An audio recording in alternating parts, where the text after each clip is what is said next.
Instagram, and we should be live inshallah on, yeah, so we're live on YouTube inshallah. I still don't see the Facebook sign that we're live. I'll tell you inshallah when it comes.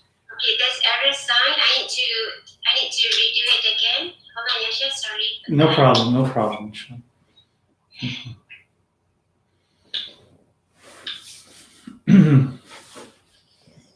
This time I prepared in advance and then I think it's time out. Okay. Yeah. Sorry. No.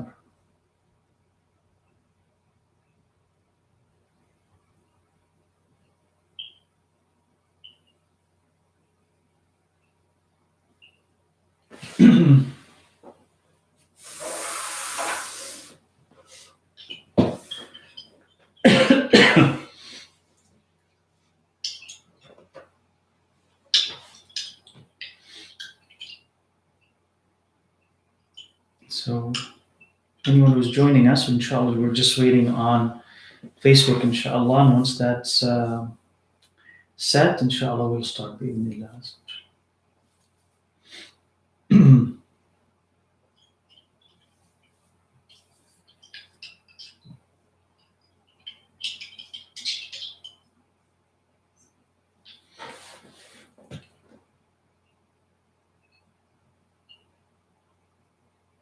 Yeah, I see the sign live on Facebook. Yeah. Assalamualaikum warahmatullahi wabarakatuh, Sheikh. Wa alaikum assalam wa rahmatullahi wa barakatuh. Alhamdulillah, today we're going to do session number 19 on Hadith 31 and 32. Inshallah. Bismillah. So Hadith 31, remove hatred from your heart, and Hadith 32, beware of your tongue. She want to begin the session? Inshallah. Bismillah.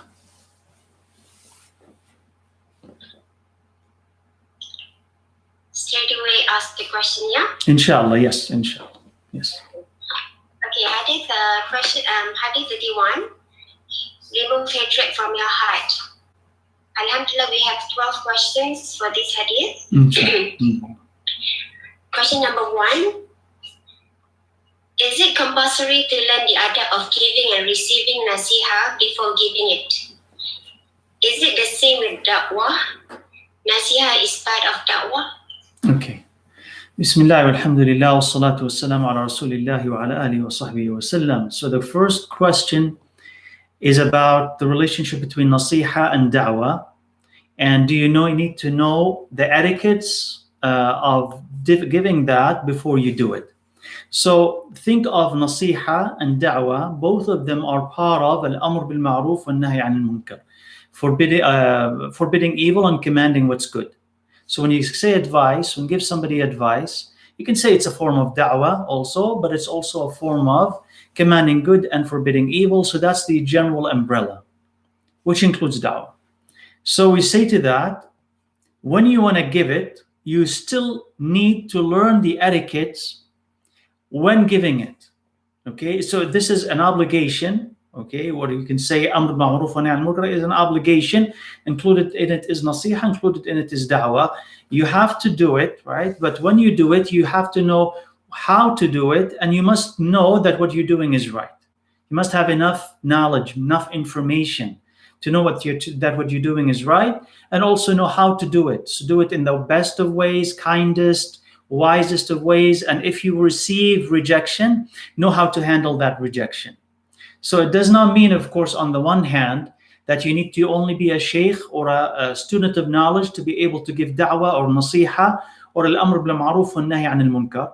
On the other hand, right, if you want to do any of that, you must first make sure that A, you know what you're talking about. You're not guessing, right? You don't have just a very little superficial knowledge. You know what you're talking about. Second, you are familiar with the etiquette of it, meaning that you have to be gentle, you have to be kind, you have to be gradual. So we're not going to go to an extreme and say you have to sit for a course in order for you to know how to give advice. No, give advice, but make sure that you know what you're talking about, and also do it nicely, do it kindly, do it with wisdom, inshallah. So that's what we can say about this, inshallah. Allah. Sheikh, it is easy.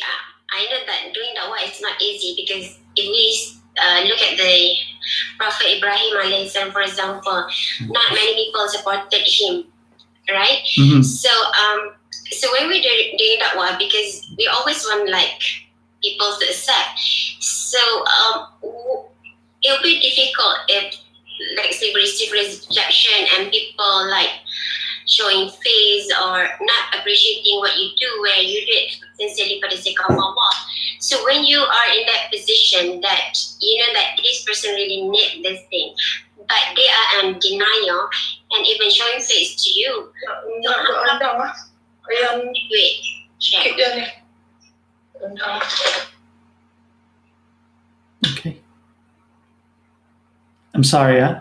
Go on. Yeah, sorry, Claire. So how when we receive such rejection and ignorant attitude from that person, how do we continually be steadfast and be kind like Rasulullah had shown us? Right. This comes, inshallah, with increased knowledge and comes with experience. So in the beginning, somebody who's just giving a da'wah, just giving advice, will not have or may not have enough knowledge to be able to process rejection and enough experience to be able to understand, contextualize rejection, meaning that you have to understand you're not the first person to ever be rejected when they give advice. You're not going to be the last.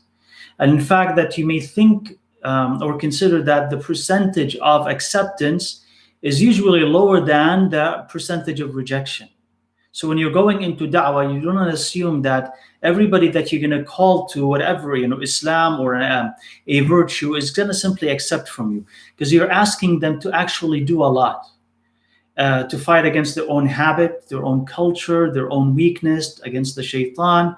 So you have to sympathize with the person, not stand in judgment over them and say, hey, I told you everything, how come you're not listening to me?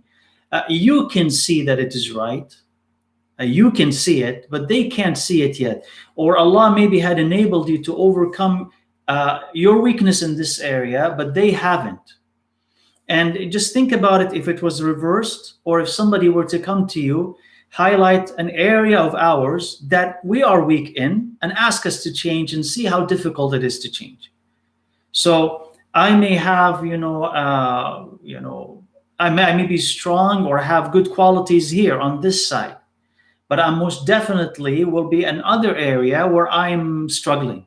So if somebody comes and gives me advice there, it'll be difficult for me to transition from sin or disobedience or forgetfulness into what pleases Allah.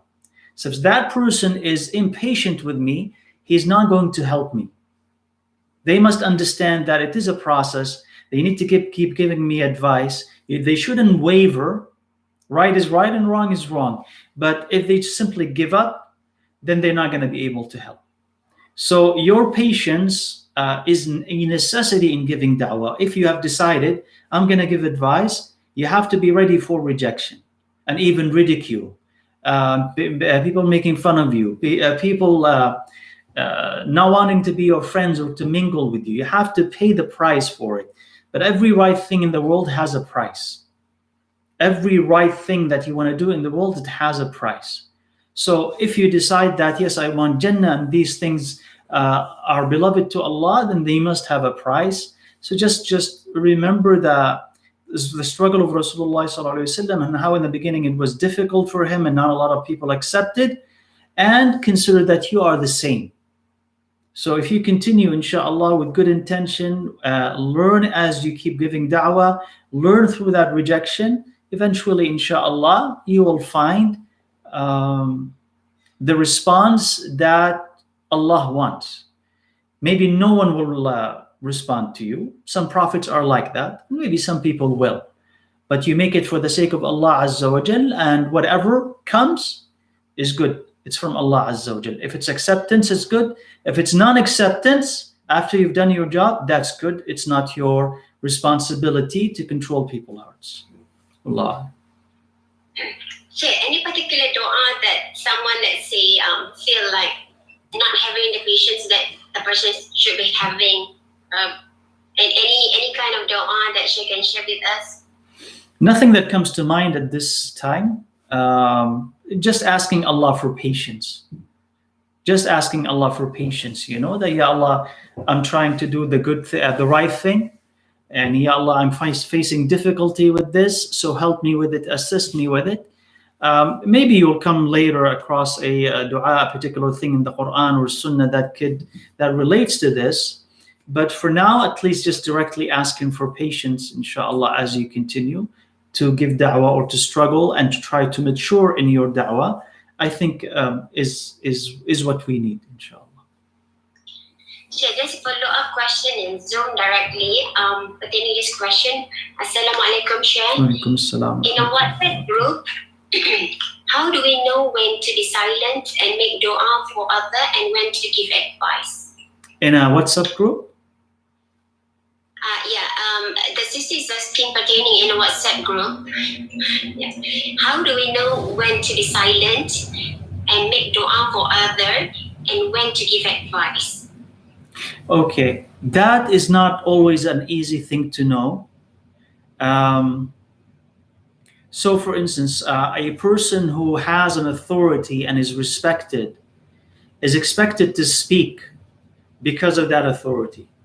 So if you're in a group or in a gathering and people will listen to you and you notice that something is wrong happening, you need to speak.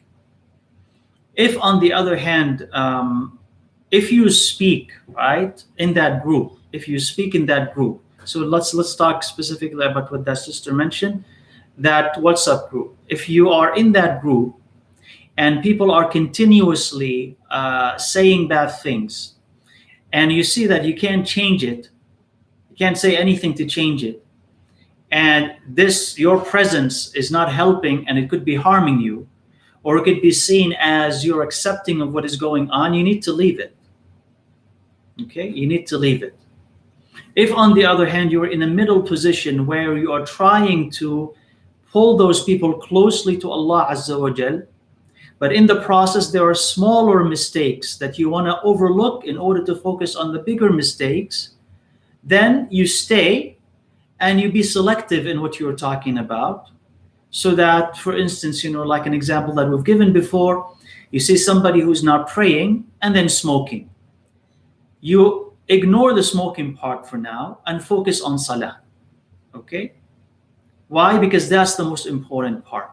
So the same thing in that group. If you are following a strategy where you're focusing on the most important, and for that you're overlooking smaller things, it's okay. But if what's happening is that there's just too many bad things and you can't change, then you need to leave, because that's the safest thing, right? Allahu Akbar. Okay. Question number 2, Sheikh. Is my understanding correct? We keep the rights of others without and with being asked to do so. Give our rights to others voluntarily and asking for our rights. Right. So the question is, okay, in dealing with other people, inshallah, the advice is give all the rights that others have on you, that you owe them. Give all of that, as much as you can. Okay? And depending on the relationship, inshallah, don't expect perfection from them. You are allowed to expect something back in a relationship from your spouse, from your children, from your parents. You are allowed to expect something back. But what the advice is, give everything that you can, that Allah enables you, whether they ask for it or not. Give everything. When you don't expect everything. Expect and modify your expectations based on what they can give. Okay? And if you give whatever you can and you're happy with whatever they give, if you can be patient with that, then Allah rewards you for the rest that you did not get. Okay? Now you're allowed to ask for your rights. That's not a problem, inshallah. You are allowed to ask for your rights, especially when you need to, but also pay attention that you also need to be giving them their rights when you are asking. So don't say, give me all the time without giving anything. You must be able to give in order to receive, or ask that you receive. Are you with me, right? So make sure first that you give, and then you can ask for your rights. But what I would recommend, inshallah, is that just manage your expectations. Some people will be great at giving back, some people may not. So just manage your expectations, inshallah. And if you, as I said, if you can be patient, Allah Azza wa Jal will give you your rights, whatever has remained of your rights that the other person did not, right? If you cannot, then you can demand more of your rights, or, some people end relationships, right? So it depends on what you can tolerate. Wallahu alam. So that's my answer to this question. Sheikh, what if you're managing your expectation, but you know that the person should be giving you your rights, and they will be given like rahmah from Allah for giving it, and they are doing it out of their ignorance, probably they are doing it in front of your eyes, and you become hurt of that situation. So do you voice out, or do you just like make dua, or how do you do it? But because this person would need this kind of from particularly a mother, right? So that when a child serves the mother or the parents, they would be given rahmah by Allah, and that they need that kind of rahmah from Allah, but they are not seeing it. So how do you kind of give advice and like not demanding too much, but that they need to do it to receive rahmah from Allah? So how do you do it? You can speak out and you can remind them, right? So between spouses, let's say, for instance, or as you said, between parents and their children, you can speak out and you can remind them. But always, as you are doing this, also you need to keep in mind that, as you said, you cannot be too insistent if it lies beyond their ability either to grasp or understand or do. So sometimes we have a capacity greater than their capacity. So just make sure that as you are reminding that it may take them a while. For some people, it may take them a while to be able to understand what you're saying. Or for some people, it may never happen. I mean, this is who they are. So of course, you teach, let's say, or you advise, you remind, and you make dua for them. How much advice? Dua is open-ended. You'll always keep making dua. There's no limit on it. How much advice you would need to determine that based on your own personal experience and relationship with that person. When giving advice becomes counterproductive, then you know that you have to stop. And if you remind daily, let's say, and it's just not working, then you have to know that, no, I need to stop a bit to let them breathe, to let them process, to let them digest what I said, and then later maybe I can revisit the issue. So it depends on the person, but as I said, right, give what you can, remind, but also expect that they may need their time to be able to absorb all of that. Okay, question number 3. Will those who forgive but have slight hate in the heart because they can forget the pain need to wait for the ones who oppress them at the place between the Sirat and doors to Jannah? Right. So this is the sister, I think, is referencing that hadith, that part of the hadith where after the believers pass on the Sirat, they will be kept at a qantara, another smaller bridge, where they will forgive each other. Like if there's any hatred between them, that will be eliminated. They will reconcile. That's what she's talking about. So if you've forgiven somebody else, meaning that between you and Allah, you say, I don't want them to be punished or anything, but you still have something in your heart against them, you could not overcome that. So yes, on the day of judgment, when you meet them, you will be kept together until you reconcile. I mean, Allah Azza wa Jal will reconcile you. He will either have them give you something, or Allah will satisfy you himself so that you forgive each other, so that when you enter Jannah, you're not going to have anything in your heart against your believing brother or your believing sister. So yes, if you still have something in your heart against them, you would pause there before you enter Jannah, so that the hearts would be purified and reconciled, and then you will enter Jannah. Allah. Yes. Mashallah. What is the small bridge name again? There's no name. There's just says قنطرة. فيحبسون على قنطرة. قنطرة is a bridge. So there's no specific name to it, but it's just like a bridge. قنطرة. Okay, mashallah, alhamdulillah. Okay, question number 4. When we give rights to those we love and they fail to see it and be kind, how do we quickly forgive so that we can be productive again? Okay. So some of the questions here, I mean, they were a bit longer, so I contracted them and reworked the question. So if you don't hear your question exactly, that's fine, inshallah, because it is there. I may have just reworked it a little bit and summarized it. So you're doing nice things to those whom you love, but they don't see it, and they're not kind to you. So how can you forgive them quickly so that you can be productive again? So we talked about forgiveness, right? And you may have that capacity to forgive very quickly or not. What I would say, for instance, is try to understand the person and understand their limitations, and again, manage your own expectations. This is something we didn't emphasize before. Meaning, if I know that this person, their capacity is here, they can give more. So for instance, if I do something nice to them, they don't say thank you. And I tried with them and I made dua, and that they haven't changed. Okay, maybe some people, Allahu A'lam, they'll never change. So here you have an option. Either I'm going to make an issue out of it every single time, or I'll understand who they are and I'll manage, especially that I cannot separate from them. This is your parent, this is your child, this is your spouse. I'm not going to separate from them, but I understand that when I do this, they can't give more.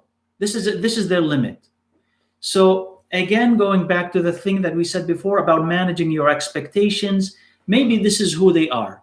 So you do your responsibility first for the sake of Allah Azza wa Jal, because Allah loves it, and then after that for their sake. And expect what you want back from Allah Azza wa Jal. There's another hadith that speaks about something that is different, where the Prophet ﷺ is talking about people and their leaders, political leaders.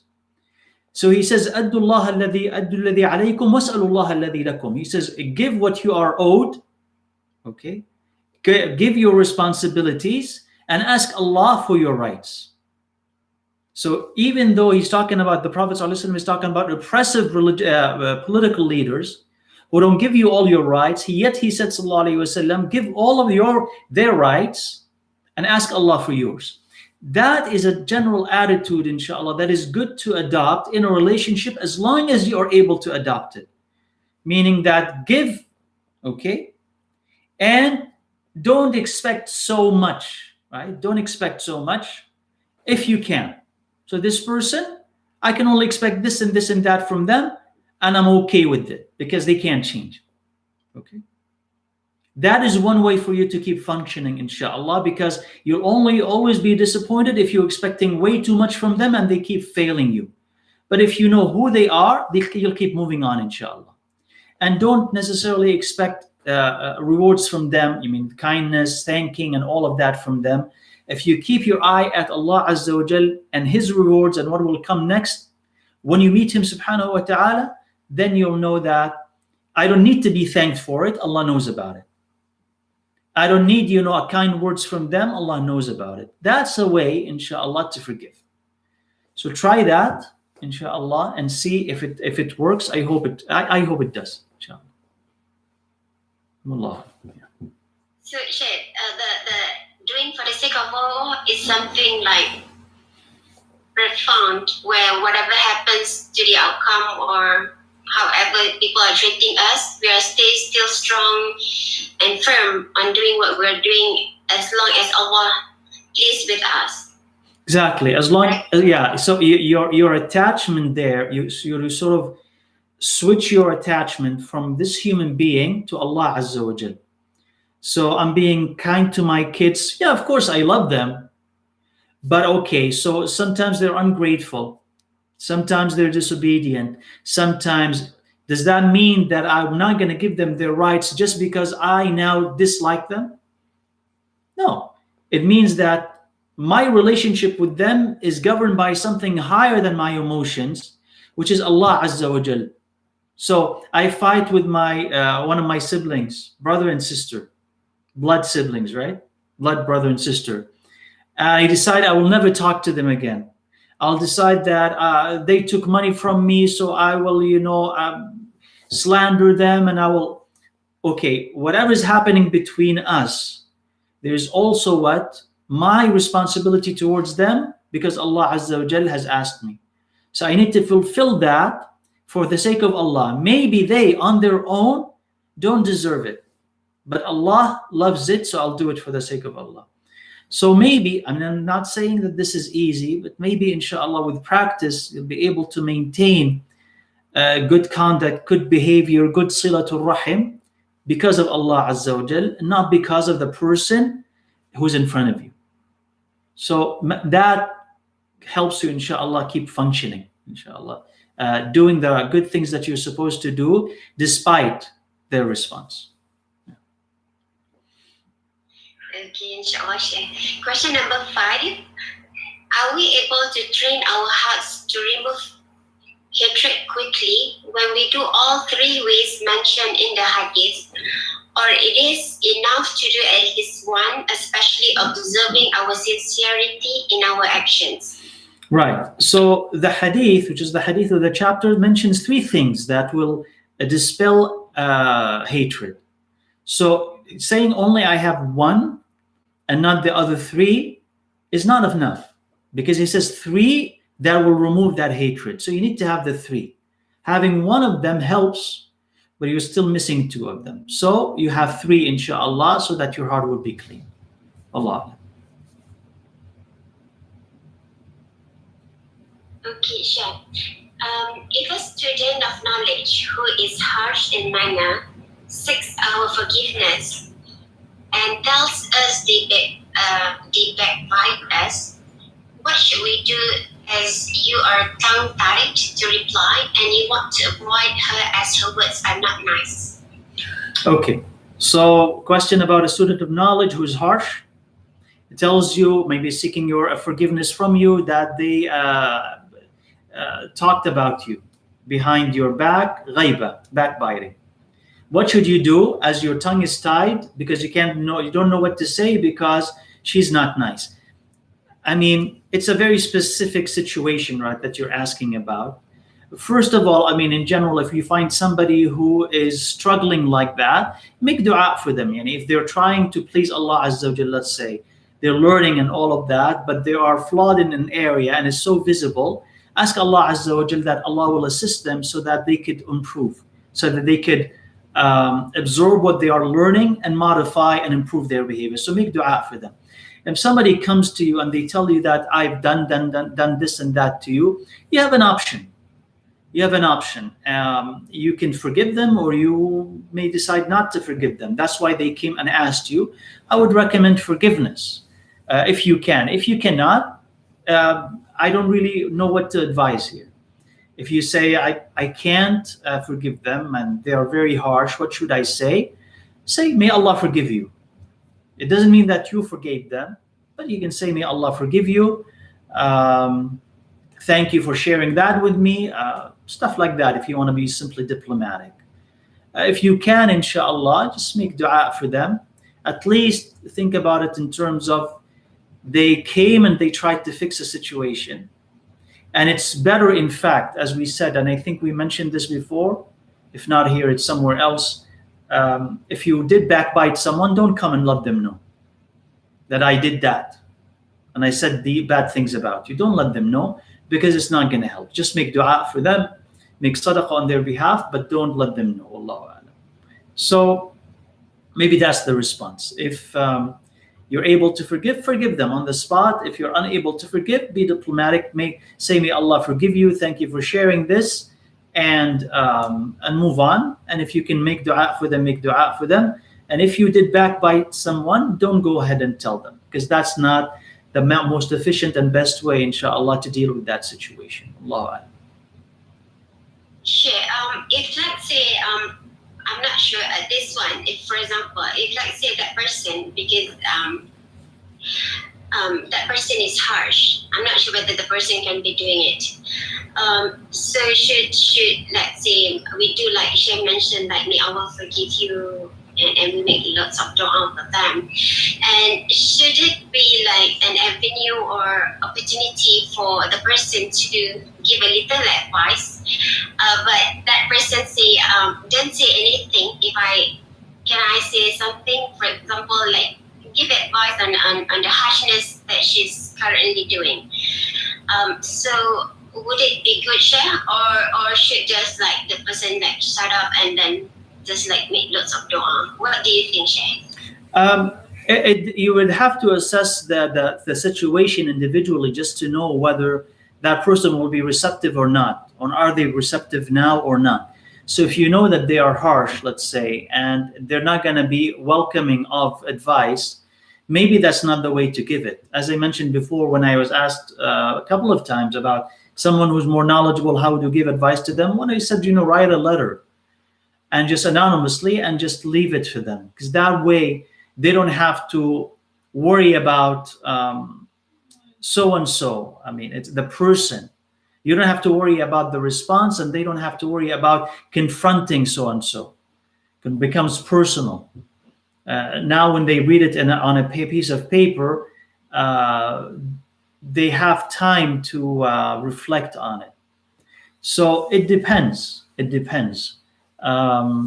Maybe my preference would be for you to write it down and hand it to them anonymously. If the person is as you described, that would be my preference. Okay, may Allah help us in this situation, Sheikh. Okay, question number 7. Sincerity is connected to ihsan. What is the difference between them? Okay, so sincerity or ikhlas and ihsan. What is the difference between them? So think of ihsan as the highest level of iman with all the stations of iman in it. Ikhlas is a key ingredient that will take you to ihsan. So you must have ikhlas, sincerity, meaning that in your heart, when you're worshiping Allah, when you're doing something, you're doing it for Allah Azza wa Jalla alone and not anyone else. You must have that in order to reach ihsan. But ihsan is not just only ikhlas. Ihsan is also other stations of iman that include tawakkul on Allah, fear of Allah, the love of Allah subhanahu wa ta'ala. Also, ihsan includes the ihsan of the deed itself, meaning that it is done right according to the sunnah, right? So let's think of ihsan as the highest level of iman that combines everything. Included in it is ikhlas. Okay, so if I'm praying, okay, and so that you understand it, inshallah, and I want to have ihsan in my salah, I must have ikhlas. But if I have ikhlas in it, but my salah is not according to the sunnah, I'm not doing the arkan, the pillars, I'm not doing the obligations, and I'm missing all of that, I can't say that this salah is a salah of ihsan. That is a level of ihsan, even though I have ikhlas. So I must do it according to the sunnah, meaning beautifully on the outside and beautifully on the inside, so that both there's ihsan on the outside and ihsan on the inside. Then that salah has or is reaching the level of ihsan, right? And as I said, there are other stations of iman that need to be present, like al-hub wal-khawf wal-raja, or all of that, love and fear and hope and tawakkul, all of that is needed for the level of ihsan. Wallahu a'lam. Okay, if we want to observe ourselves to climb the level of Islam, Iman, and Ihsan, and like you mentioned, station of Iman, is there any particular book that you can consider to read that you would like to recommend us? A book about the stations? Yeah, the stations, and how do we as a person climb that ladder of Islam, Iman, into Ihsan? It's not a mystery, by the way. I mean, there's nothing in Islam that is a mystery that you need a particular book that will take you through it, because you begin with the obligations and then you move to the voluntary acts and you keep adding and adding and adding and observing your heart, witnessing whenever it strays, you bring it back to Allah Azza wa Jal. You monitoring your sins, internal and external. This is how you progress. You improve your salah. You do your ibadah consciously for the sake of Allah Azza wa Jal, not for the sake of the self, not for the sake of others. Detach slowly from the dunya, go to the akhirah. This is how you reach the level of ihsan. So if I would tell you, read the Quran with consciously, with awareness and understanding to reach the level of ihsan, it'd be accurate. If I say read the sunnah to be able to do that, it's absolutely accurate. Any book on heart purification will assist in doing that.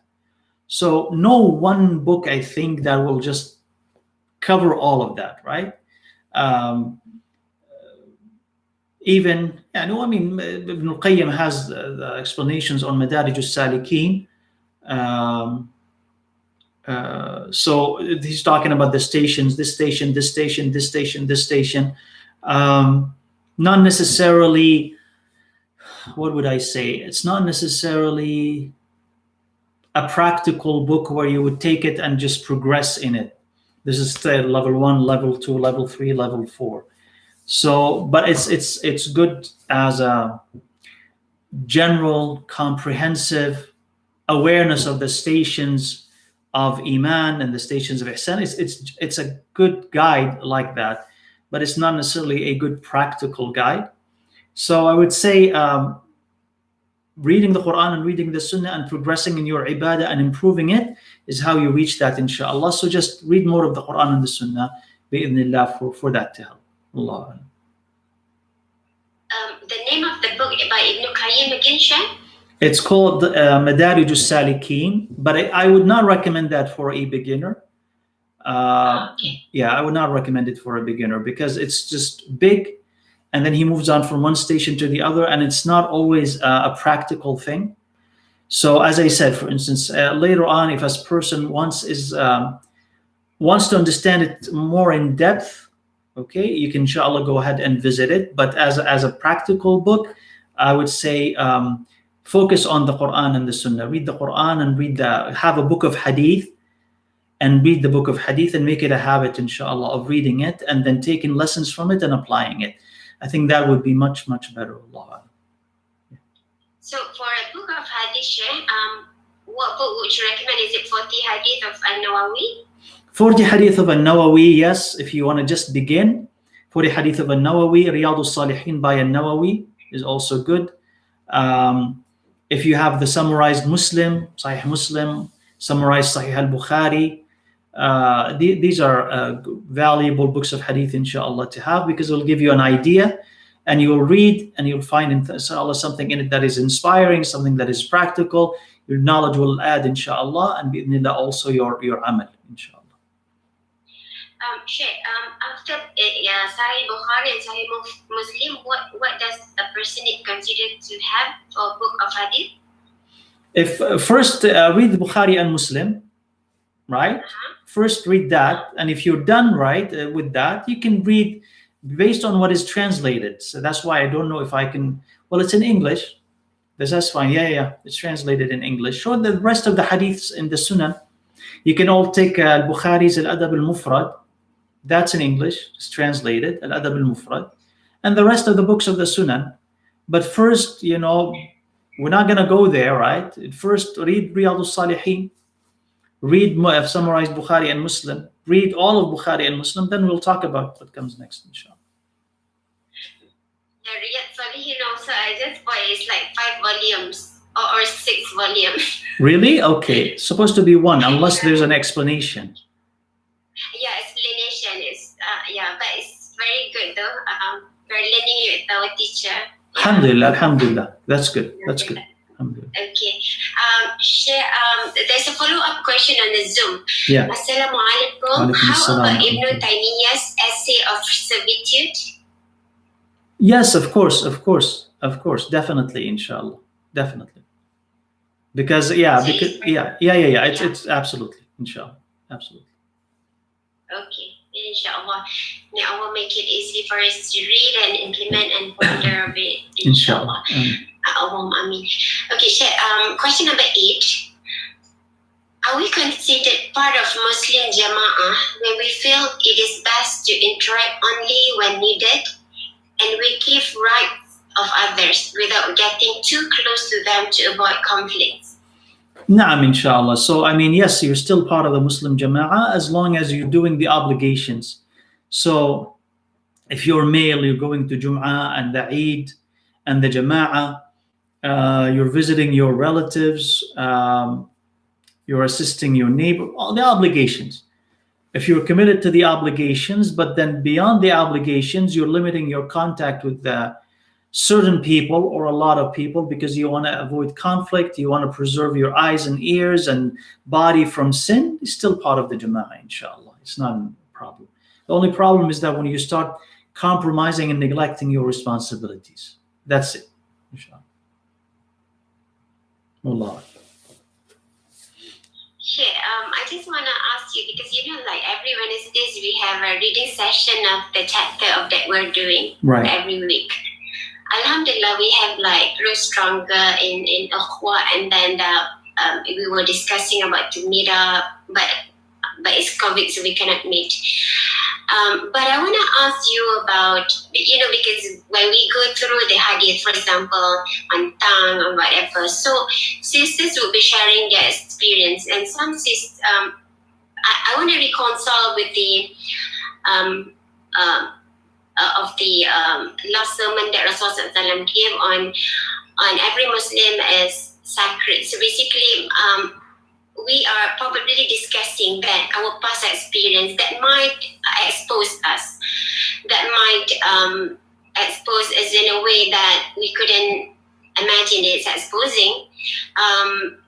Probably some would be saying past thing that they were doing. So could you give wise advice for us for not to probably, because I don't know, sometimes when they expose too much, we're like, because we know that they're very nice and kind and whatever. So, and because for me, I know certain people in person, so I know how nice they are and how good they are in public.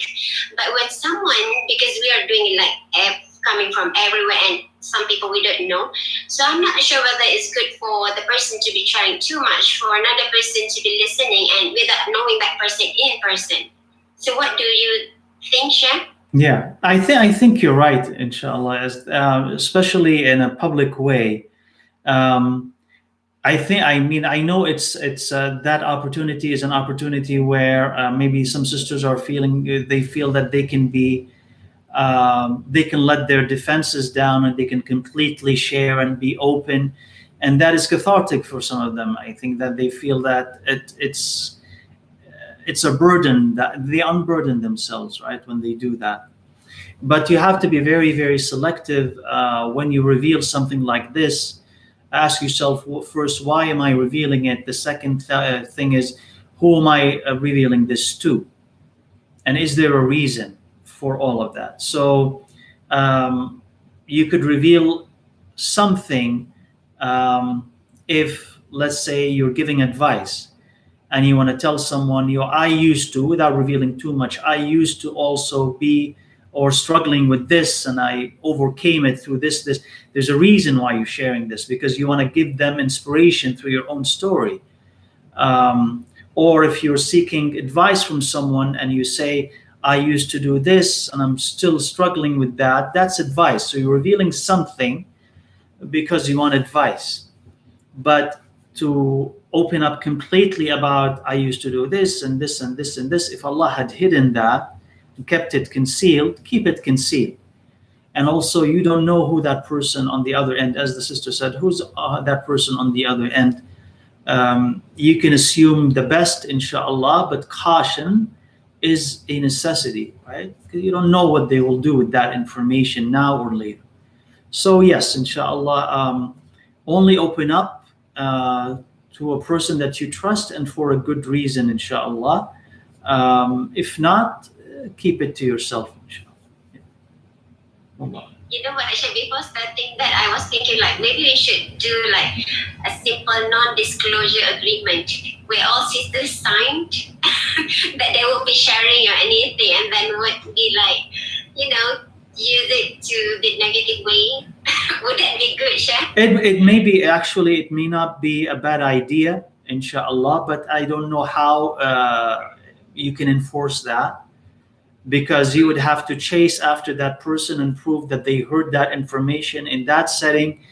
But at least if it's gonna, I don't know, I mean, restrain some people, it may not be a bad idea at all, inshallah. But again, even with that, even if something like that was adopted, you still have to be cautious, because you never know. So that's what I would recommend, inshallah. Yeah. Inshallah. Thinking like it's like a pledge that everyone kind of, okay, I'll try and then let you know, inshallah. Inshallah. Okay. Question number 9.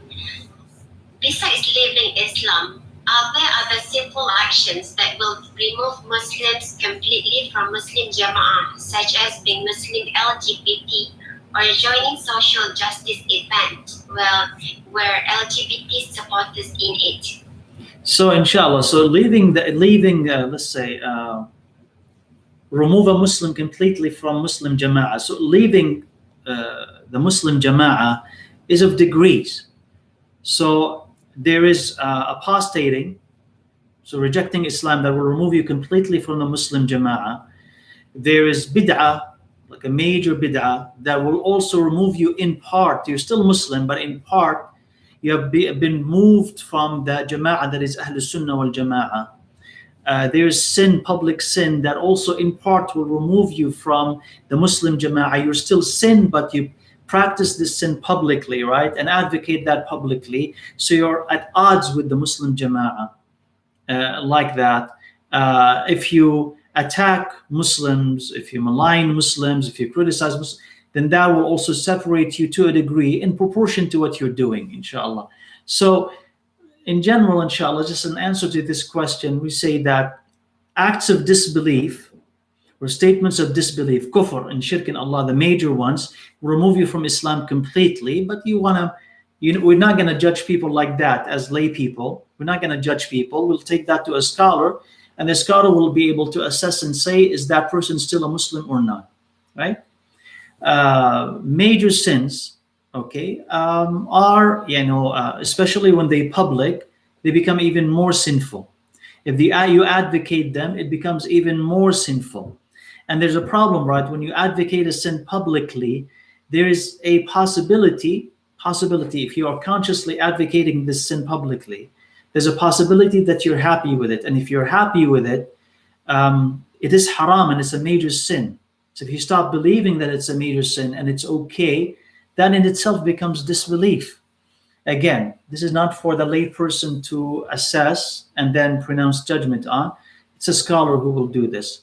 So we say that in general, inshallah, you avoid shirk and kufr and all of that. You avoid major bid'ah. You avoid sins. You avoid publicizing sins and supporting them, so that you'd not be at odds with Allah, His Prophet, and the Jama'ah that the questioner is asking about. Allah. Okay, if let's say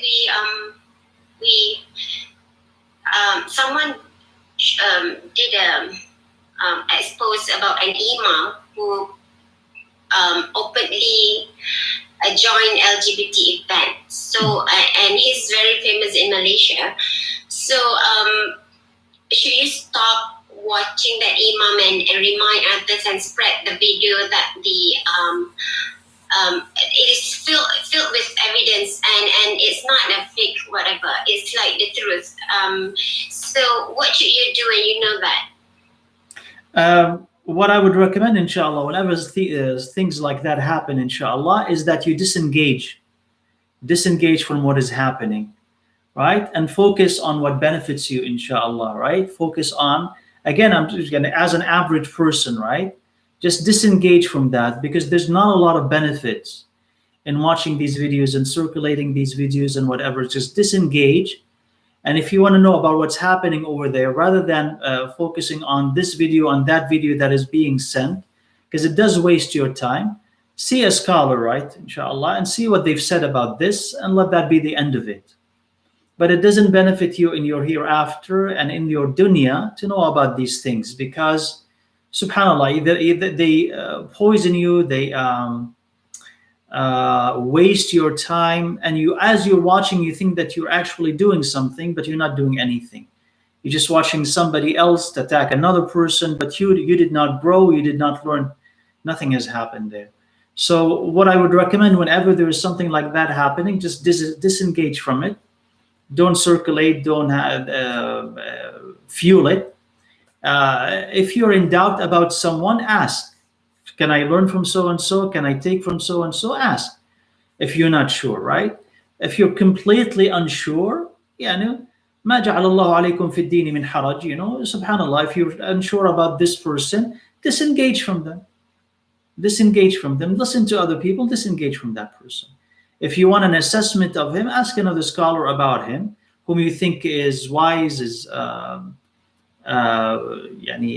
doesn't rush to judgment, all of that. If that's the case, inshallah, that person will tell you, and then you move on.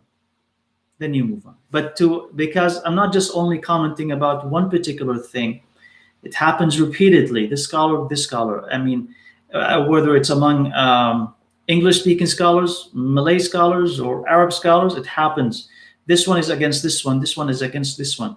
If you're going to spend your time only watching people fight, your heart is going to, harden because of it. You'll be turned very cynical. You're not going to learn anything. So that's what I'm saying. As an average person, consider, where's my benefit? Is it in that? Not really. So just disengage. As I said, you're not sure about so and so, either you ask somebody else about them, or you just simply leave them. Leave them until the matter is settled. Leave them. Don't listen to their lectures. Don't read their books. Don't attend their events. Just leave them. The same thing with me. You're not sure? Khair, inshallah. You don't have to listen. You don't have to read. There's many, many, many more that you can listen to, inshallah, until you're sure. That's it's like you're going to the market, and you're not sure about this vendor, and there are other vendors selling the same thing. Tell you why the issue.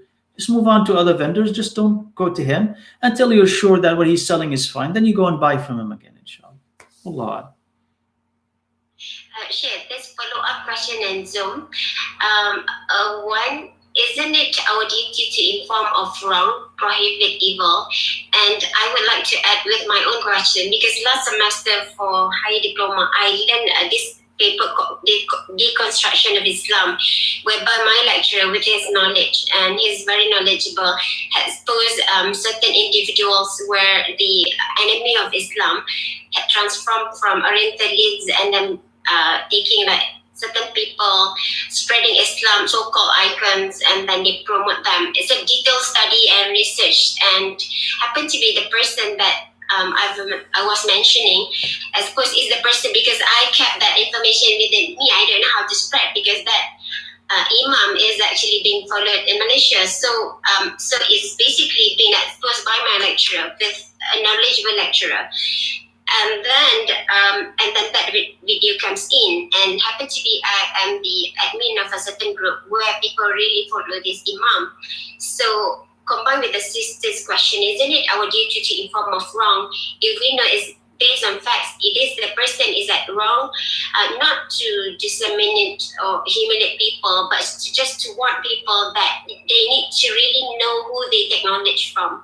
What is your... No, I agree, but at what level, right? So at what level? So yes, it's our responsibility to condemn a mistake when we see it. As you said, it's not because we are against this person or that person. It's not personal, but it's against the mistake, so that we would warn others. I agree, this is absolutely true. But what level are we at? Like, so I receive a video like this, or receive many videos like that. I just see it, and I just spread it. So where's the filter? Like, who did I consult before I spread this, before I shared this? Who did I consult? The problem is that if that video is fake, or if that video is one-sided, how am I going to know that it is like that? Will I not be spreading, right? Or a possibility, if not now, or in the future? Will I not be helping spread rumors and gossip or unfounded claims? As soon as I receive, I send, receive, and spend. I send, I hear, I share. That's why I said, as a layperson, your responsibility is not to do that. Your responsibility is to, and the best advice I can give you is to disengage from it, okay? And then let the scholarly community deal with it, because there will be other scholars who will see this and they will talk about it, okay? Because if it's out there, it's out there. Other scholars will see it, they'll get news of it, and they will address it.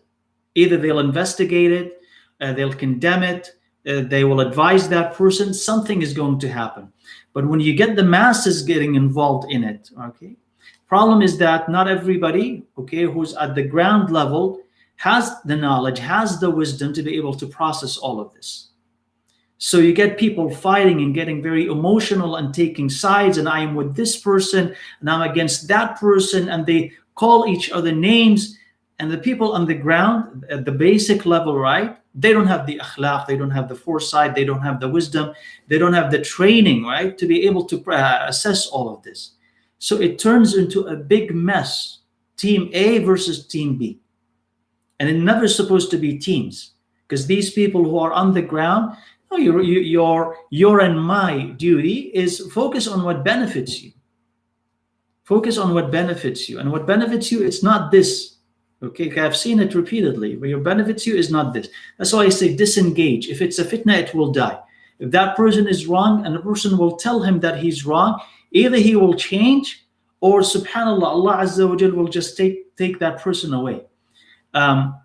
You want to be at a level where you'll be able to criticize and understand all of this. Study. You need to study to be able to know.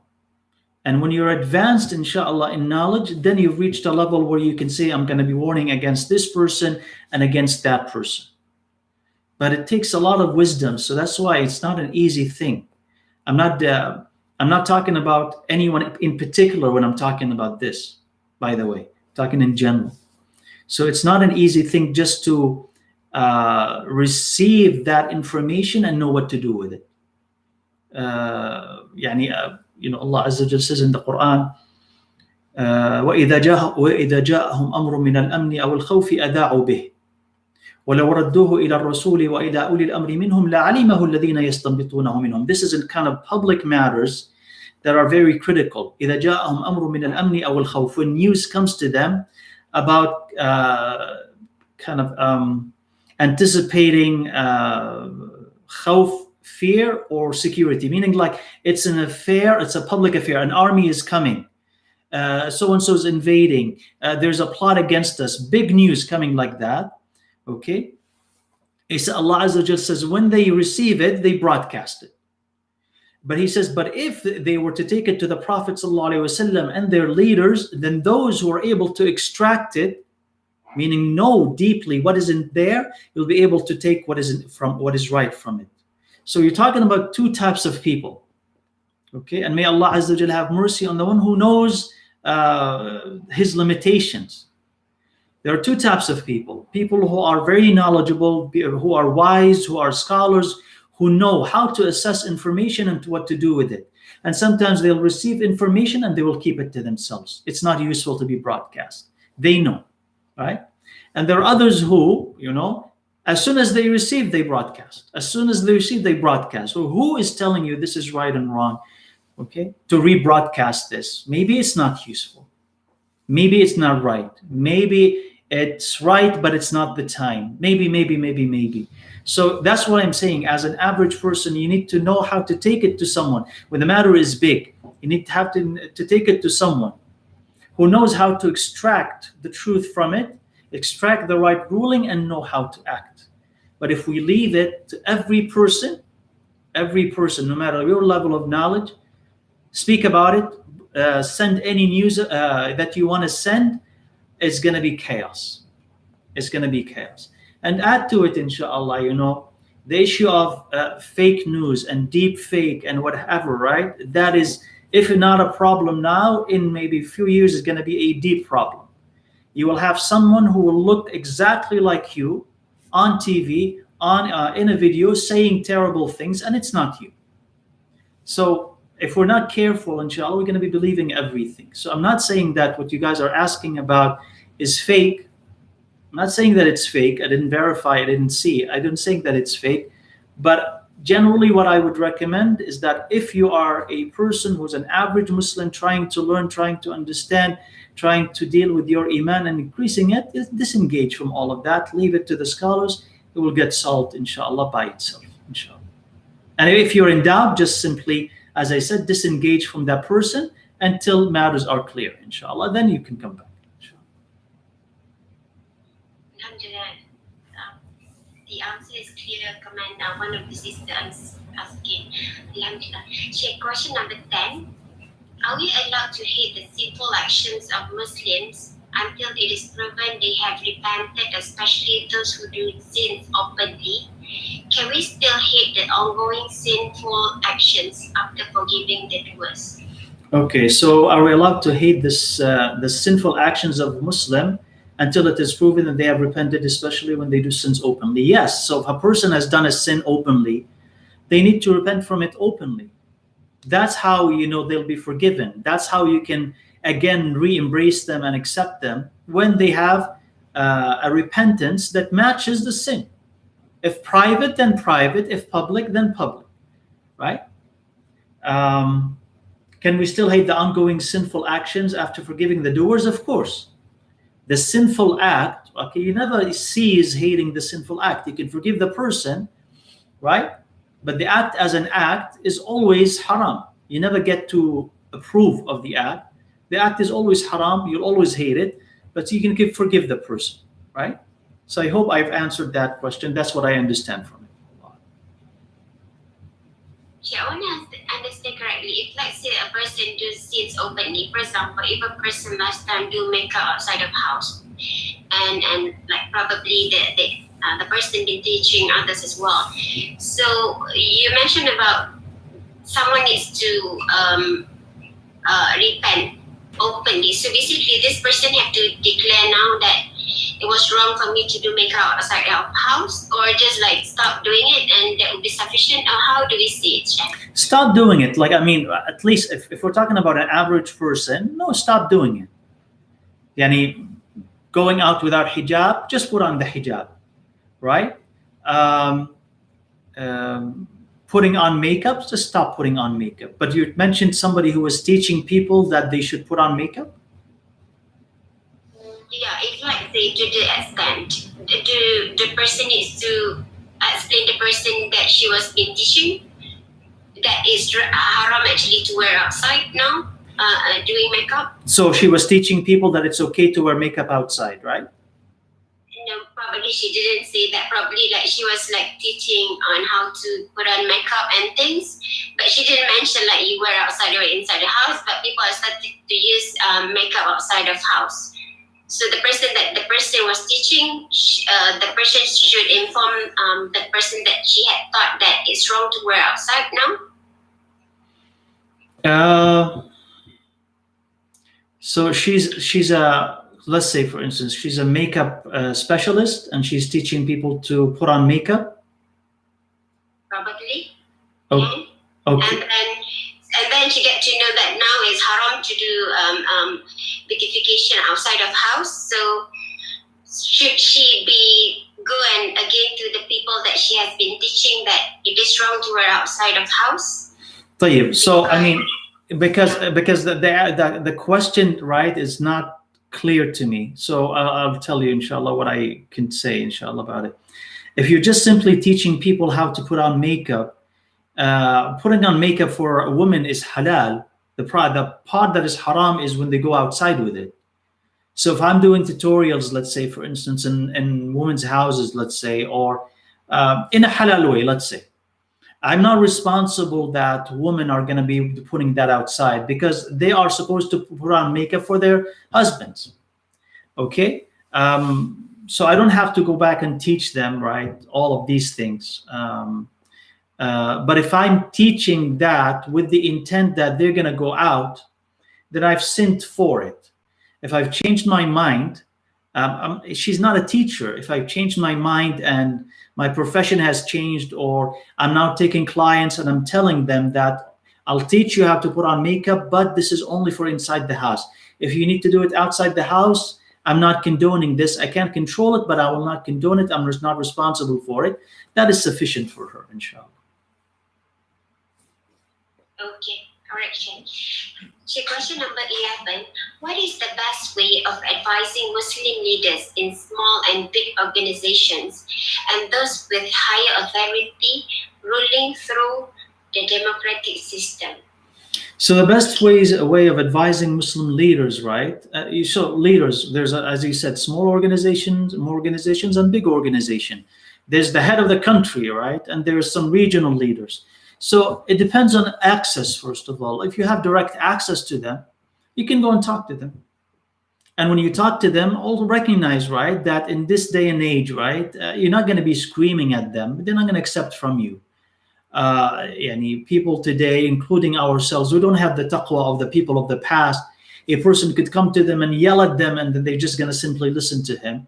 You have to be gentle, you have to be nice, you have to be respectful. You want them to listen. So if you have access to them, go and talk to them. If you don't have access to them, then maybe you can write to them, or you can ask someone to deliver a message on your behalf.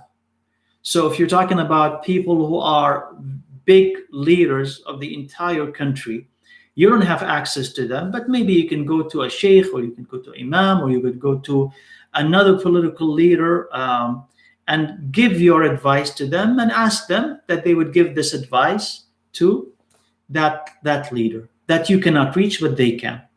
So that would be the best way. And also, as always, as we say, make dua, keep making dua for them, that Allah Azza wa Jal will save them, Allah Azza wa Jal, will guide them. Keep making dua, because the intention there is not, I give advice and that's it. I want them to change, I want them to accept it, so keep making dua for them. That's, I think, is the best way. Wallah. Okay. So question number 12. Are regular Muslims responsible to know if the Muslim leaders are being advised by knowledgeable Muslims with influence? No, you're not tasked with that. I have to know that they are being advised by knowledgeable Muslims. You have no power over it. But what you can do, as I said in the previous question, you cannot give them advice directly. Go to someone knowledgeable that you can reach and ask them, if you have good advice that you can give the leader, ask them to give that advice to the leader. And maybe they can take it directly, or they can go to someone higher and they give that advice and he can take it to them. But you can't on your own decide and know that they're being advised, but you don't know. How do you know? The only thing that you can know is that you would go and speak to a scholar who is famous enough, well known, he has the ears of the leader, and talk to them, and hopefully, inshallah, if you trust them, then they can take that message to them. Allah. With that, we have completed Hadith 31, Sheikh. Inshallah. So let's move to Hadith 32, beware of your tongue. Question number 1, Sheikh. How do I know my body language when communicating is in line with the Quran and Sunnah? Naam. So body language, right? And I need to understand what the sister means exactly by body language here for my answer to be right. So body language, there's body language, of course, right? That is discernible, easy to figure out. That's the one that I'm going to be focused on. There's a body language that is excessive, meaning that people will say, if you sit cross your arms like that, if you put your hand on your face like this, if you scratch your nose, if your eyes are looking, then that means this, that means that means you're defensive, you're lying, you're this. Then I'm going to exclude all of that because there's no evidence for it, right? So I'm not talking about any of these things because they have no evidence. The only body language that I'm talking about is a body language that you can look at and you say, yes, that person is being disrespectful or is being respectful. So lowering your eyes, for instance, when you're talking to somebody from the opposite sex, that's a body language. How you walk to the masjid, how you walk in general, right? The clothes that you put on, that's body language. So how do you know if it's in line with the Quran and Sunnah? You basically consider what is halal and what is haram, what is recommended and what is disliked. That's will tell you. Okay? So that will tell you, inshallah. Beyond that, you don't need to worry about it. So if you are mocking somebody with your eyes, that's a body language, but it's haram. Right? If you're smiling in the face of someone, your brother, or you're smiling a sister in the face of a sister, that's a body language. That is halal and recommended. That's how we do know. Wallahu a'lam. If there's something else in that question, let me know, inshallah. Okay, what if we have heard probably Rasulullah SAW became very angry if someone disobey Allah, and he there were narrations like he become red.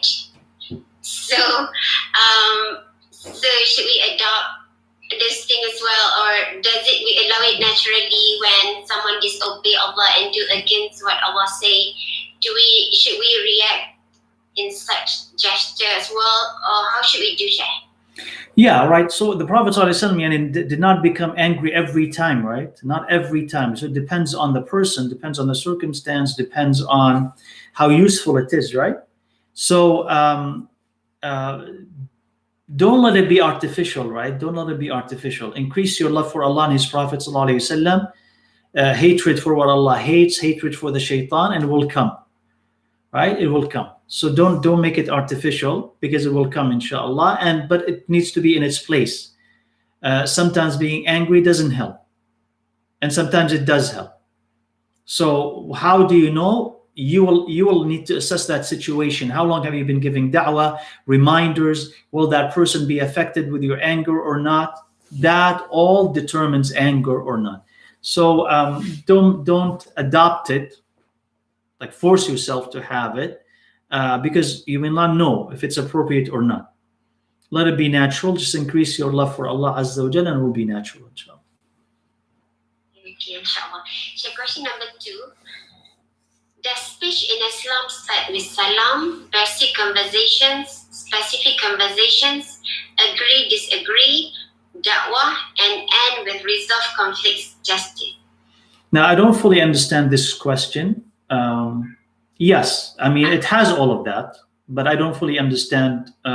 You can't categorize all speech, right? Like, so all speech is salam, basic conversation, specific yes, but you're just mentioning there instances of speech.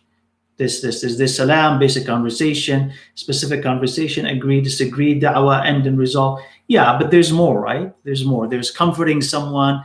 There's giving advice. I don't really fully understand the question, inshallah, right? Unless you can explain. I'm not sure, Sheikh, but we have been discussing about tongue, the session, and we were like dwelling into like discussions, and they were sharing. So someone come to conclusion like, don't talk about people because it's just waste your time. So maybe probably the sisters like, okay, now we have to like filter out what we're gonna talk in our tongue, because it's gonna be like spoon to the soup that Sheikh mentioned, right? Mm-hmm. So probably it's like kind of to clean or filter our conversation that we should be having. True. I mean, maybe, yes, that's one thing, right? But to be able to limit speech in Islam to that only, then no, right? There's more than this. So basically, if what you say is beneficial, then you say it, inshallah. If what you say is non-beneficial, then you don't say it. So that's a general, inshallah, guideline. And then maybe everything, inshallah, can just branch out from those general guidelines. So that's what I can say, inshallah. Unless there's a follow-up, then inshallah we can address it then, inshallah. Okay, inshallah. So question number 3, when we choose to speak, what we say must be the truth, correct and just, right? Yeah, so no disagreement here. When you speak, inshallah, you must say the truth. You must be just when you're speaking, and it must be accurate. So absolutely, yeah. Okay, Sheikh. Question number 4. Is this the process of how to speak in Islam, where may reduce assumptions and judgments, speak to create understanding, ask to confirm understanding, and answers to increase the understanding. So all of these, about- all of these things are okay, and all these things are good, inshallah. But to say how to speak in Islam, again, right? What would be better, inshallah, is to say all of these things are good. So I mean, not necessarily having assumptions about someone or something before you know them. That's true. Speak to understand, not to condemn, not to belittle someone. Yes. To increase understanding, yes. To confirm understanding, yes. So these are instances again, right? These are instances. But to try to limit speech to 1, 2, 3, 4, right? That's difficult, right? But yes, what you have are good instances of speech, well-mannered speech, right? That's what you have. Wallah. Sheikh, I think of this chapter, we started to now we need to observe our tongue, speak only beneficial. And then, but the problem is, how do we balance? Because I've heard the hadith that Rasulullah brought Aisha, and she was watching something leisure, and Rasulullah just I think holding her. I mean, because she was small. So how do we balance? Okay, now I cannot waste my time. My time are precious, and only I need to talk only beneficial. But how do we be candid and enjoy with our family? And become human, and how do we balance not so particular I'm gonna say only beneficial things and then this kind of things. How do we balance that? Right. So I mean, let's say for instance, first is let's say at a first level, at a basic level, avoid the haram. Don't say something that is haram. That is your first level. The second level, inshallah, right? Don't say something that what I want to say. The second is okay. Just let's take a few steps back. Okay, stay away from the haram. Okay, so backbiting, gossiping, this, all of that.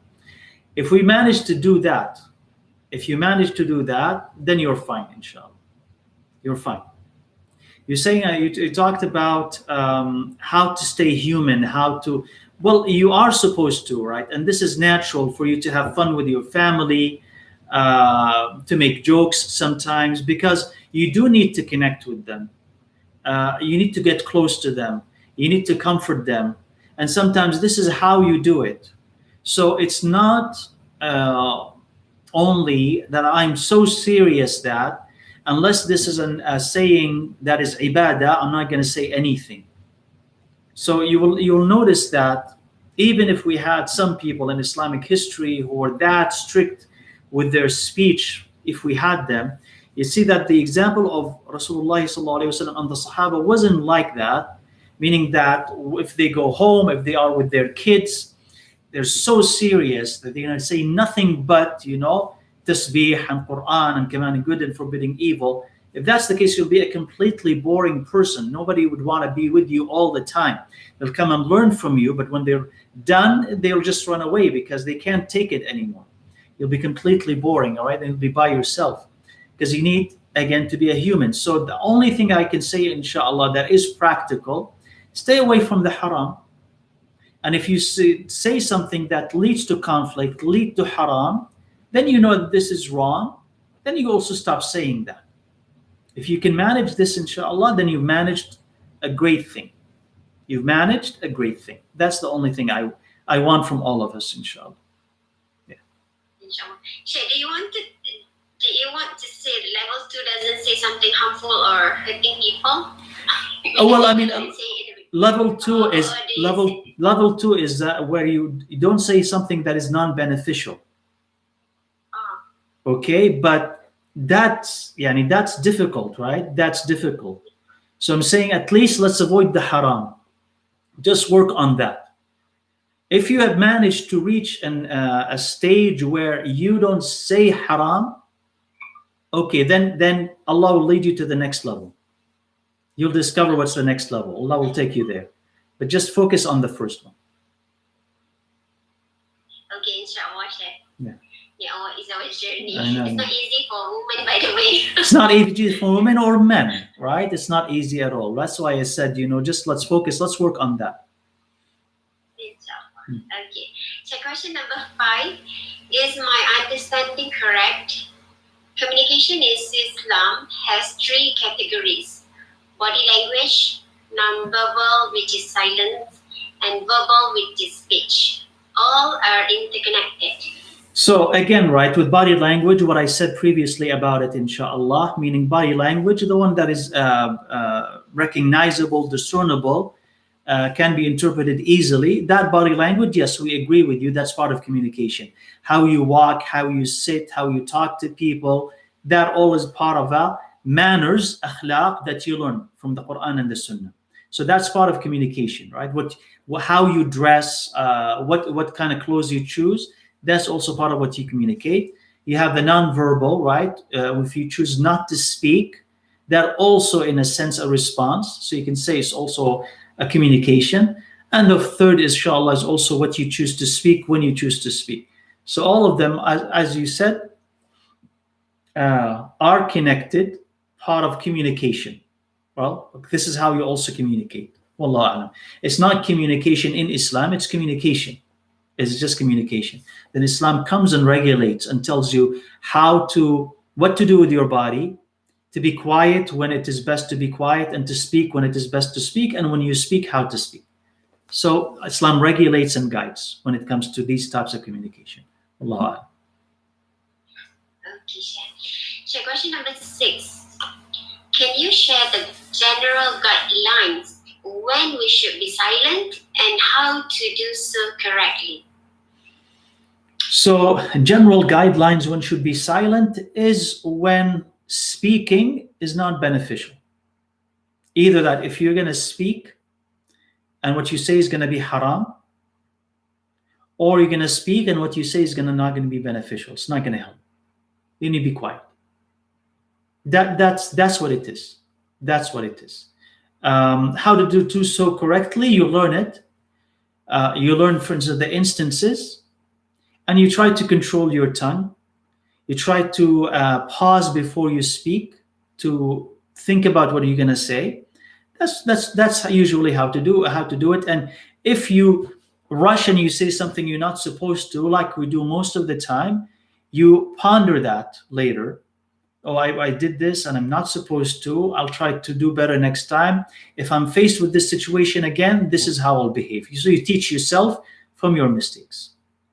And so you'll learn silence more, inshallah. Not complete silence, but silence more, inshallah, as you do this. This is what I can suggest. Allah.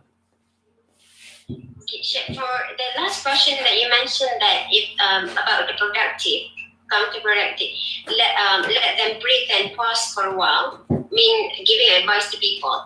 So if, like, say, you hate so much that they do certain harm or non-beneficial, or could be like sinning, na'uzubillah. So when you see it's not beneficial, when speaking not beneficial, you mentioned, so we pause for a while, probably give them to breathe and for you to redigest how to do things. But you hate it in your heart. It's okay, right, Chef? It's like, it's not that you're agreeing to what they're doing or what they're saying, but you just want to pause so that it, you get what I mean, right, Chef? Yeah. I think I do. That is, sometimes speaking does not help. So yeah, they're doing something wrong, but what your advice may not help.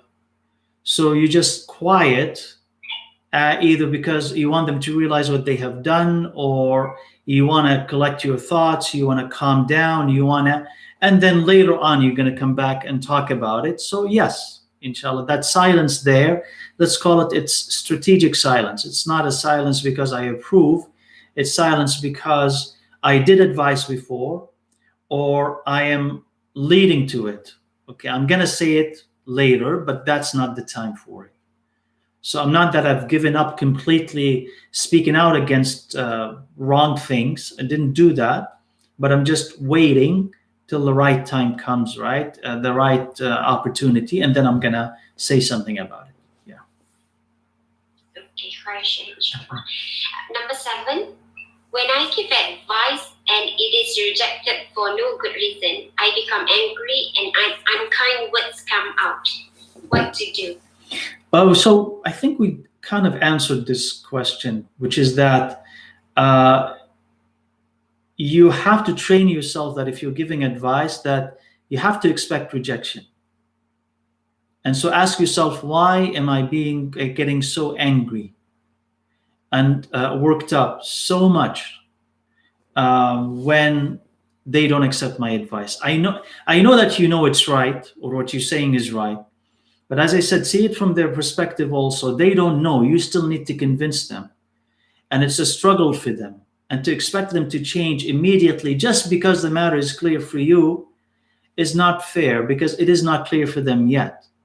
Or it is clear for them, but they don't have the strength yet to change. So if you believe that your anger is going to help, sometimes anger does help. If you believe that your anger is going to help, then get angry.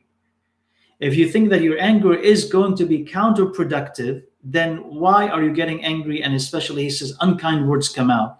So why is that? Because you're supposed to be, you get yourself used to it. Now, if it just happens and you can't control it, then you can't control it. But train yourself so that you'd be able to control it next time, because it can't be that every time that you want to give advice and every time that you are rejected, you're going to be unkind to those who reject your advice. Then people are just going to run away from you. They're not going to listen to you. So you have to learn patience. And learning patience is by reminding yourself that for your da'wah to be effective, you got to be patient. Consider yourself, you're selling something. And someone says, no, I'm not interested. You start insulting them, they're definitely not going to buy anything from you. What does a salesperson do? They keep at it. They call again. They try a different way until you buy their product. They never get angry with you, right? So as I said, anger sometimes works, but if it doesn't, then you need to sell your product, and you're not going to sell your product if you curse that person. So be smart about it, inshallah, and consider that guidance is ultimately in the hands of Allah. It's not in your hands. It's not even in their hands. It's in the hands of Allah Azza wa Jal. So give them the message and make dua. Then maybe Allah Azza wa Jal will open their hearts to it. Allah. Okay, inshallah. Question number 8. Is it backbiting if I criticize a person anonymously? What if they figure out whom I am talking about? What if I'm seeking advice? Okay. She rephrased this question, right? Yeah. I just condensed it. Yeah. So So I mean, the person was asking about person. If you are listening, you've asked about person A, B, and C. If I'm talking to person B, about person C. So if you're the one who's asking that question, this is your question. So anonymously. So 3 things here, inshallah. If I'm criticizing someone, okay, but the one I'm talking to doesn't know about the person I'm criticizing, that's not backbiting. They don't know about them, and there's no possibility they'll find out who they are. That's not backbiting. Okay? So for that to happen, I'm not going to mention names, nothing specific about them, and they're not going to meet each other. Where I mention enough details that they'll find out later, oh, I was talking about so-and-so. So if they're not going to find them, know about them, it's not backbiting, because it's anonymous. You'll never know who that person is. So it's not harming someone specifically, okay? They're not going to meet. If they will find out about them or figure out who they are, it becomes backbiting. So you need to stop. Okay? The third... Can I ask, so basically, if we're speaking about, I don't know, just figure it out. If let's say you're speaking about someone, and then you're speaking and then you provide, maybe you're seeking advice and asking for advice about this person, and then a along the way, the person figures out who you're speaking about. See the difference. Yeah, the difference here is that the defining thing here is you said seeking advice. So if you're seeking advice, it changes the whole formula. If you're seeking advice about someone, so for instance, I have a neighbor, and I went to the sheikh, and I'm saying, "Oh, sheikh, you know what?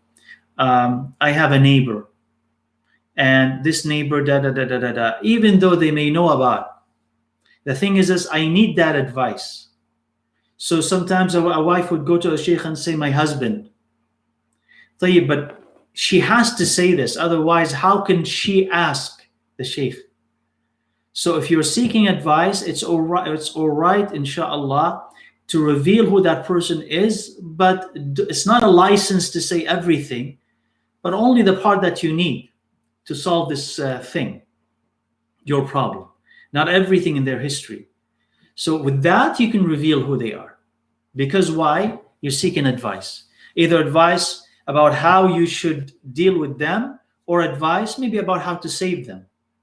My son, doesn't pray. Oh, you're backbiting. No, I'm asking the sheikh how to help me. My son doesn't pray. My son smokes. My neighbor is not nice to me. He does this, this, this, this. If someone came to the Prophet ﷺ and asked this, my neighbor, da da da da da da, he said, it wasn't backbiting, because why? You're seeking advice. So you're seeking advice, you can reveal. If not, you're just simply venting and you're complaining, then you conceal their identity so that they never know them. If they could know them, then no, you can't talk about it. Right? Yeah. Allah. What if it's not seeking advice, but you are in a position to give advice? For example, we go to family A house, and then they commit sin, probably music, movies, whatever. So you want to illustrate back to your children when you're back home. So when you not talk specific, probably they couldn't get it. So you mention names. For example, what A was doing, watching movie all the time is not right. So are you allowed to say that name of A in the first place? But because you want to give them sincere advice, it's not seeking, but you are giving sincere advice so that they don't go error in their life. How is that, Sheikh? Now, I mean, since they're relatives, now, I mean, they witnessed that. That's one. But since they are relatives, right, and that could somehow reach them later, what I would recommend is to still, if you can, right, be general enough to say that, and they'll get it. To say watching movies or doing this is wrong and it's wasteful, and the kids will get it because they've just witnessed that, especially when you come back, right? So that's what I would recommend, inshallah. Just because it will complicate matters if they were to find out later that you visited them and when you came back you talked about them. They did this and don't like that. So if it comes out, right, if they did that with us, would be extremely offended. When they say, you see what so and so was doing, don't do like them, don't do like them, don't do like them. So I would say, inshallah, be general. If you find that their mistake was there, when you bring your children back, you say, I just wanted to let you know that what you witnessed over there wasn't the right thing. It's wasteful to do this. It's wrong to do this. Leave a person out of it. Allah. Okay, inshallah. Sheikh, how about also, I'm not sure I remember well, but if you see something good in that person, you make dua, and then if you see something like bad in that person or they're sinning, you say, Alhamdulillah, I'm not being afflicted with that test. But I heard when you see something bad about a person, you be afflicted with the same thing. if not in the right position and mindset of what I've mentioned earlier, like Alhamdulillah, I'm not afflicted by that sin, whatever. But so when we explain generally to our family about particular things that they shouldn't be doing, that's not beneficial thing for us to do, how do we ensure that it doesn't backfire and Allah curse what they are doing, like na'uzubillah, one day we will be doing as well? Right. The difference is that you don't take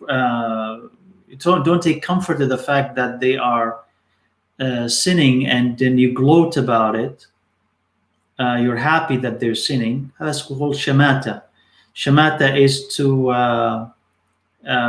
be happy at the misfortune of others. So if you see them committing a sin and you're happy and you boast about your own piety and then condemn them, that's the thing where things flip. But if you say, if you pray and you thank Allah for the fact that you are not afflicted, you're not joyful that they are sinning and you are better than them. No, you pity the fact that they are sinning and thanking Allah Azza wa Jal that you're not in that same, not committing the same thing. So this is very different, right? Yeah. Okay, so basically we cannot be happy with the test and affliction that is being faced by that person or that family, and then never could we boast on piety. It could also happen without us knowing, right, Shem? It's like talking, and then suddenly you're boasting. Yeah, it could be. You could develop it as you're talking. It could be develop it as you're thinking about it. It could happen, yeah. Yeah. Okay. All right. What is the term that Shem mentioned just now? Shamata. Shamata. Okay, may Allah protect us. Okay, Shem. Question number 9. Is there backbiting by heart? Okay, inshallah. This was a quick question from Facebook in case the person who asked him, if you smoke, smoking does not break your wudu, inshallah. So if a person, regardless of the ruling about smoking, inshallah, but if you have wudu and you smoke, it does not break your wudu, just smoking. Although we say that smoking is haram and it's wasteful, but it doesn't break your wudu, but you want to make sure that you clean your mouth before you pray, right? So if you have wudu, then you smoke, then you want to go and pray. Even if you don't rinse your mouth, still your salah is valid. But I'm saying it's part of the etiquette and the adab, right? That you would smell good when you're praying, even if by yourself. So make sure you brush your teeth or use mouthwash, inshallah, so to remove the smell of smoking, inshallah, from your mouth. Allah Alam. Is there backbiting by heart? That's another question that I edited. Now, backbiting technically is when you speak. So the Prophet ﷺ said, ذِكْرُكَ أَخَاكَ بِمَا يَكْرَهُ, is when you mention your brother with what he hates. That's ghiba or backbiting. If you're thinking about it internally, that's not backbiting. Now, what you think about could be permissible or haram based on the reason and what you're thinking. It's not backbiting. It has a different name to it. So it could be permissible. Well, how? Somebody hurts you, and inside you dislike what they've done. You dislike them. You hate them because of it. You're thinking, I hate them. I don't want to see them. I wish they move away. I want to move away so I don't see them. This is permissible. It's just a natural reaction that you have when somebody hurts you. So that's not backbiting. And it's not haram. Okay? If on the other hand, for instance, the feelings that you have are unjustified or are leading you to have unjustified wishes, then of course that is something else. It's still haram, but it's not backbiting. Like envy. You see somebody has something and you say, I wish they lose it. I wish they would never have it. That's not backbiting. That is envy. Or you're suspicious of someone. You didn't say anything, but you're suspicious. He stole. He must have stolen. All his money is haram. And you think that about them and you misjudge them like that. It's not backbiting. It is su'u dhan. Thinking the worst of them, which is haram. So there's no backbiting by heart. But there are other sins by heart. We don't call them backbiting, something else, right? Allah. Okay, sure. Question number 10. My sibling is a habitual backbiter and gets angry when I give her advice. What should I do? Naam, inshallah. So again, this is a question that I've edited. So you have a relative and they backbite all the time and they get angry when you give them advice. What should you do? Well, your options are limited. If you've given advice and they engage in it and they get angry when you remind them. So you have to let them know, right, that this is a sin. I cannot be part of it, because if I keep sitting down while you're talking about them and backbiting and gossiping and making fun of people, if I keep sitting right here, I'm a partner with you in that sin. So I have to leave. So either you stop or I leave. So either you stop or I visit less, because I can't be sitting here. And if I ask you not to do it, you're going to be angry. So maybe you try, inshallah, to explain to them why it is difficult for you. He says, you're making it difficult for me, because I'm trying to be close and I want to be next to you and I want to listen and but at the same time, you're making it hard on me when you engage in this, because then I would have to leave. So again, and as always, make dua for them and be nice and gentle and try to say, okay, it's not about you now, it's about me. You want to backbite when you're with some other people, I can't stop you, but when I'm next to you, can we at least stop this? If they completely don't listen to you, then just leave, go to the other room, say, okay, I'm going to be in the kitchen. When you finish, then I'll be back. Say, visit less. I mean, don't stop visiting or calling them, but it will only be less, more limited. So until they stop, until they get the message that you don't like what you hear, inshallah. That's the only thing I can recommend, inshallah. And be patient with them. Maybe one day they will stop. Don't just completely give up on them. Maybe someday will stop, especially if they see that this is hurting you and you are visiting less and talking less to them just because they're making it hard on you, right? Hopefully, inshallah, that works. Allah. Inshallah. Sheikh, last question, Sheikh. What is the best action plan we should be doing when dealing with a group of people who backbiting? Yeah, so the first, inshallah, is to let them know why this is wrong. And sometimes, we tell them this is haram and we stop. They may not understand it. Tell them know why this is wrong. Let them feel that they are backbiting their brothers and sisters, that if this is happening to them, that they will hate it. So put yourself in their shoes and see how they would feel. This is exactly why we should stop.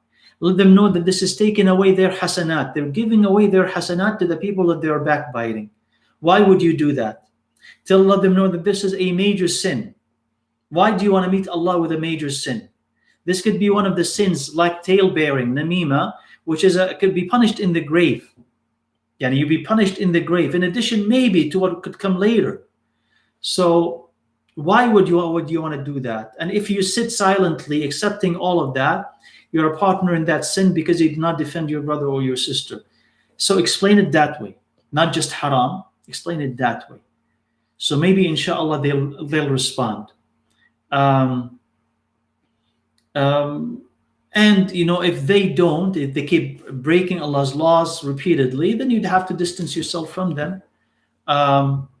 Some of them will respond better than others, and those are the ones who you can recruit to your side and say, come on, both of us need to speak against that. Both of us need to voice our opinion and say, this is wrong, let's not talk about this. Or as soon as someone starts backbiting, they just steer the conversation somewhere else. Oh, we don't want to talk about people. I have another thing, inshallah. Let's not earn more sins today. I have enough sins for today. Let's talk about something else. Gently, right? Move it somewhere else.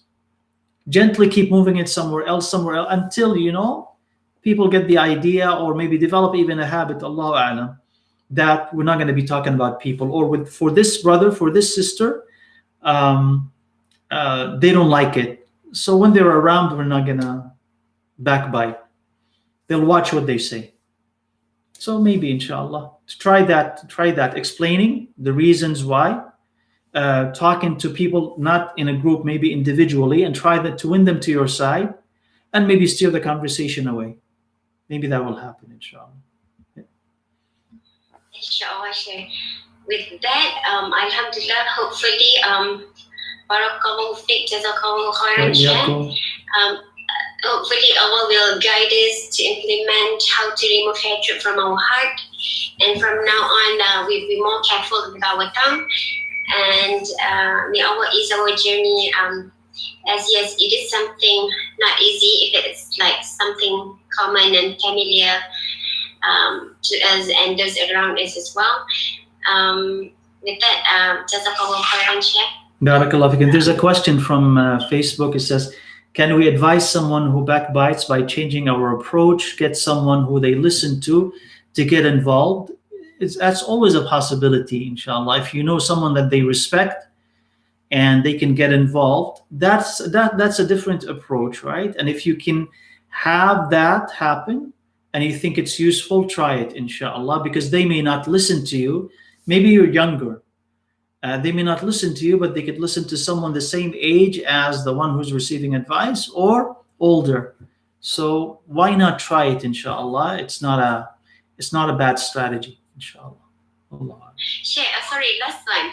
If, let's say, you have gently giving advice, like you have mentioned, gently swing to another subject, whatever, but she doesn't seem to understand and get it. Is it okay that you use your different strategy, like become angry next time, or let it come naturally, Sheikh? I mean, subhanallah. I mean, pray istikhara and see. And if this is an issue, let's say, that you're struggling with, and they're not receptive, pray istikhara. It has as how to act. If you say, okay, I'm going to be firm, I'm going to be angry. Pray istikhara and see how it plays out. So next time, just pray istikhara and go and try to see how it goes, right? Naturally. So maybe it's never going to happen. Maybe they're never going to backbite anybody. Or your plan is to get angry, but Allah will put something else in your heart and you will say something else and it will work. So I say pray istikhara if it's something that you're struggling with. And maybe if the winning strategy is anger, Allah will lead you to it and you'll be angry. And if not, Allah will lead you some other way, inshallah.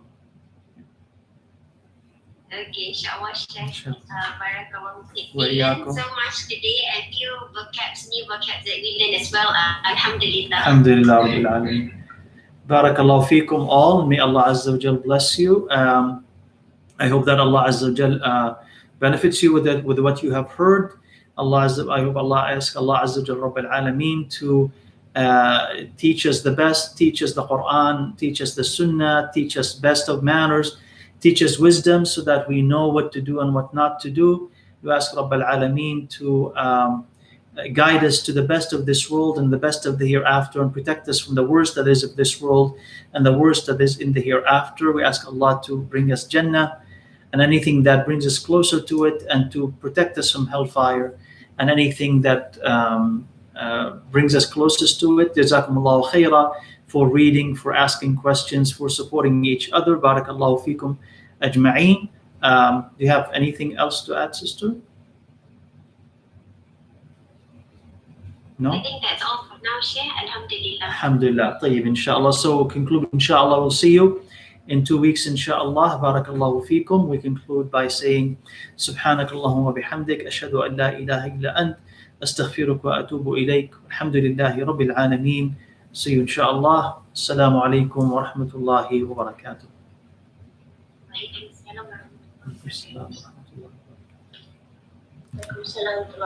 وعليكم السلام جزاكم الله خيرا.